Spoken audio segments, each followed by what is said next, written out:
देवपुर नामक एक सुंदर गांव में गौतम और लावण्या नामक पति पत्नी रहते थे।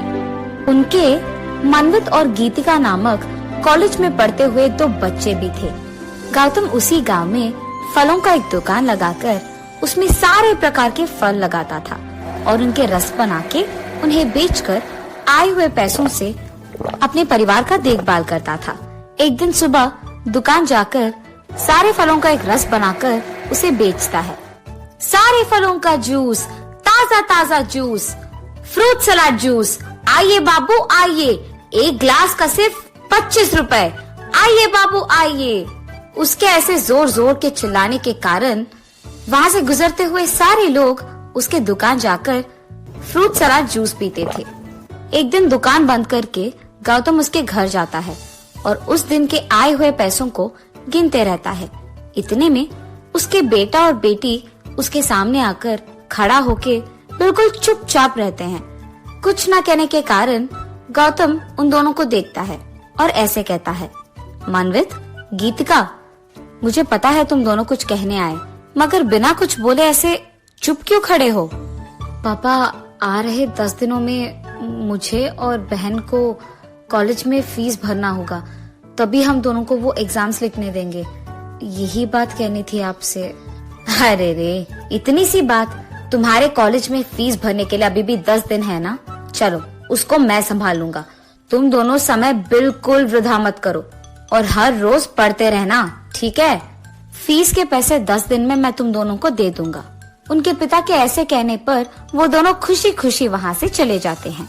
अगर मुझे अपने बच्चों को सफल देखना है और मेरी तरह नहीं देखना है तो कुछ भी करके उनके फीस मुझे भरना ही होगा, क्योंकि उनको पढ़ाना मेरे लिए बहुत जरूरी है और उनको भी। इसीलिए मैं आज से दुगना मेहनत करूंगा। रात के समय में भी मैं दुकान चालू ही रखूंगा, तभी मैं बच्चों के कॉलेज के फीस कमा पाऊंगा। ये फैसला करके वो अगले दिन से दुकान में देर रात तक काम करता है। ऐसे कुछ दिन बीत जाते हैं। कुछ दिन बाद ऐसे ही जब देर रात वो अपनी दुकान में काम कर रहा था, वहाँ से गुजर रहे उसका रिश्तेदार उसे देखता है। अरे गौतम, इतनी देर रात है और तुम फिर भी दुकान में काम कर रहे हो, घर क्यों नहीं गए तुम? अरे कुछ नहीं भैया, वो बच्चों के कॉलेज में फीस भरना है तो इसलिए थोड़ा दुगना मेहनत कर रहा हूँ बस, और कुछ नहीं। गौतम, जहाँ तक मुझे पता है तुम्हारा एक बेटा और एक बेटी है ना, तुम दोनों को पढ़ा रहे हो? जी भैया, मैं दोनों को पढ़ा रहा हूँ। हाँ, तुम दोनों को क्यों पढ़ा रहे हो? कभी ना कभी तुम्हारा देखभाल तो लड़का ही करेगा, लड़की तो शादी करके चली जाएगी ना, उसको पढ़ा के क्या फायदा? इससे बेहतर मैं ये कह रहा हूँ कि तुम बच्ची को पढ़ाना छोड़ दो, एक ना एक दिन उसकी शादी तो करानी है। इससे बेहतर तुम उसे पढ़ाओ ही नहीं और शादी करवा दो, बस। सिर्फ बेटे को पढ़ाओ, तब तुम्हें ऐसे देर रात तक दुगना मेहनत करने की कोई जरूरत नहीं पड़ेगी। ऐसे तुम्हारा सेहत भी ठीक रहेगा और काम भी तुम आराम से सिर्फ सुबह के समय में कर सकोगे, खुश रह पाओगे। सोच लो। ठीक है, मेरा समय हो रहा है, मैं चले जाता हूँ, ध्यान रखना। ये कह के गौतम का रिश्तेदार वहाँ से चले जाता है। भैया भी तो सही कह रहे हैं, मैं जितना भी बेटी को पढ़ाऊं, एक ना एक दिन उसकी शादी तो करानी ही है, तो उसे पढ़ा के क्या फायदा? इससे बेहतर मैं अभी उसको पढ़ाना छोड़ दूंगा, सिर्फ बेटे को पढ़ाऊंगा और बेटी को घर पे रहने दूंगा। ऐसे मुझे ज्यादा मेहनत करने की जरूरत भी नहीं पड़ेगी। हाँ, यही अच्छा है। ऐसे गौतम बहुत देर तक सोचते रहता है। कुछ देर बाद दुकान को बंद करके वो अपने घर चले जाता है। अगले दिन सुबह मनवित और गीतिका कॉलेज में फीस भरने के लिए पैसे मांगने उनके पापा के पास जाते हैं। पापा, आज किसी भी हाल में हमें कॉलेज में फीस भरना ही होगा, वरना हमें परीक्षा लिखने नहीं देंगे। बेटा, ये लो तुम्हारे पैसे, जाके अपने फीस भरो। ऐसे कहकर वो उसके बेटे को पैसे देता है। पैसे देखते ही मनवित खुशी में गीतिका को भी भूल जाता है और वहाँ से कॉलेज चले जाता है। अरे पापा, आपने सिर्फ पैसे भैया को दिए हैं, आपने पैसे मुझे क्यों नहीं दिया? गीतिका, मैंने फैसला कर लिया कि तुम्हें पढ़ने की अब कोई जरूरत नहीं है। मैं तुम्हारी शादी करवाना चाहता हूँ। भैया के साथ तुम्हें पढ़ाने के लिए मुझे बहुत पैसों की जरूरत होगी, इसीलिए तुम घर पे ही रहो और सारे कामों में माँ की मदद करो। ये कहकर वो अगले दिन से बेटी की शादी के लिए जरूरी पैसों को कमाने लगता है। गीतिका उसके पापा का बात मानकर घर पे ही रहते हुए उसकी माँ की मदद करते रहती है। कुछ दिन बाद अचानक गौतम का सेहत खराब हो जाता है और वो कोई भी काम कर नहीं पाता है और घर पे ही रहता है। अरे रे, अगर मुझे पहले ही पता होता कि मेरा सेहत ऐसे बिगड़ जाने वाला है तो मैं मेरे पास मौजूद सारे पैसे लगाकर उतने सारे फलों को खरीदता नहीं। अब मैं दुकान जाकर उन सारे फलों से रस तो नहीं बना पाऊंगा, तो इसका मतलब ये है कि वो सारे फल अभी खराब हो जाएंगे। ये सोचते हुए वो बहुत दुखी होता है। अरे हाँ, मैं तो भूल ही गया, मैं अपने बेटे मनवित को ये सब कहूँगा ना, वो मेरी दुकान में काम करेगा और रस बना के बेचेगा, ऐसे फल भी खराब नहीं हो जाएंगे। बिना कोई देर के मैं उसे अभी बुलाऊंगा। मनवित, बेटा मनवित, इधर आओ जरा। जी पापा, अभी आया। मनवित उसके पापा के पास जाता है। दूसरी तरफ गीतिका को भी उसके पापा की चीख सुनाई देती है। उसी कारण वो भी वहाँ जाती है, लेकिन उसके पापा से छुपे हुए खिड़की से उन दोनों की बातें सुनती है। बेटा, 2 दिन पहले मेरे पास मौजूद सारे पैसों से मैंने बहुत सारे फल खरीदे हैं, इसलिए मैं सोच रहा था कि तुम मेरे जगह दुकान में लेकर उन सारे फलों से फ्रूट सैलेड जूस बनाकर उसे बेचकर आए हुए पैसों से खुद का एक व्यापार लगाओ। बस यही समझो कि वो पैसे तुम्हारे निवेश के हैं।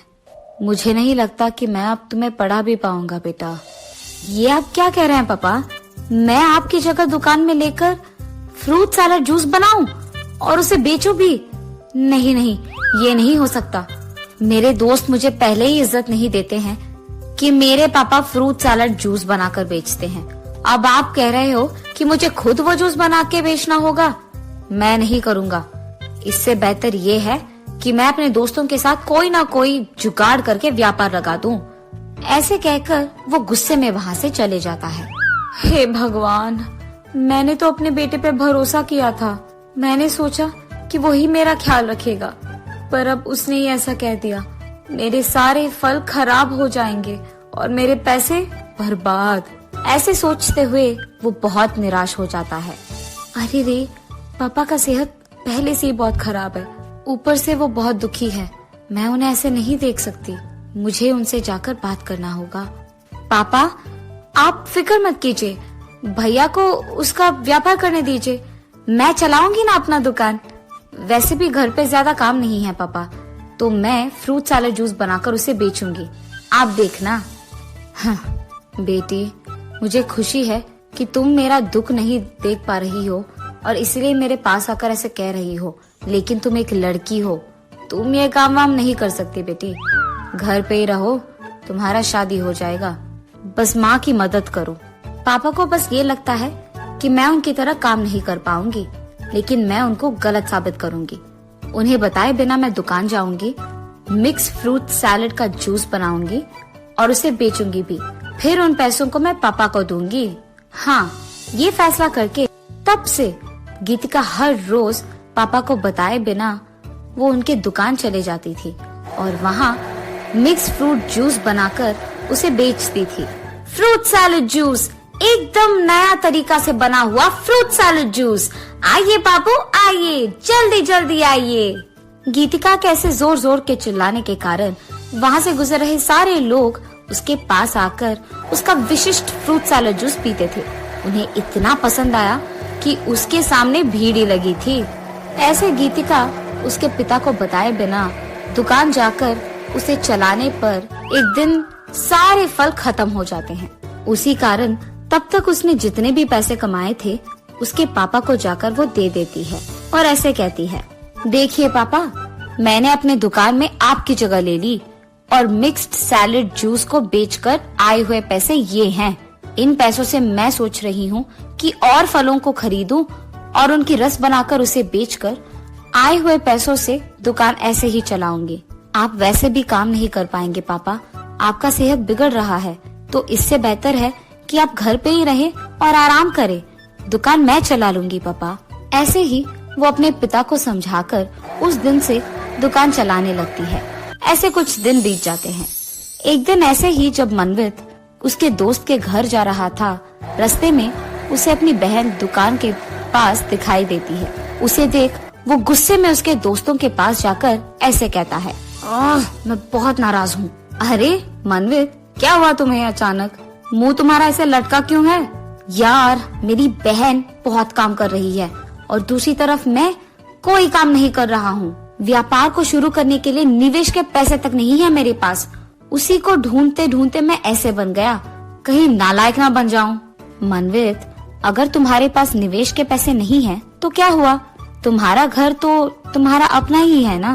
तुम एक काम करो, इस कागज पे तुम्हारे पिता का हस्ताक्षर लो और उसके बाद तुम्हारे घर के कागज भी लेके आओ।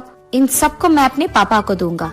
इस सब को देखकर वो तुम्हें खुद पैसे देंगे, तब हम दोनों मिलकर एक व्यापार शुरू कर पाएंगे।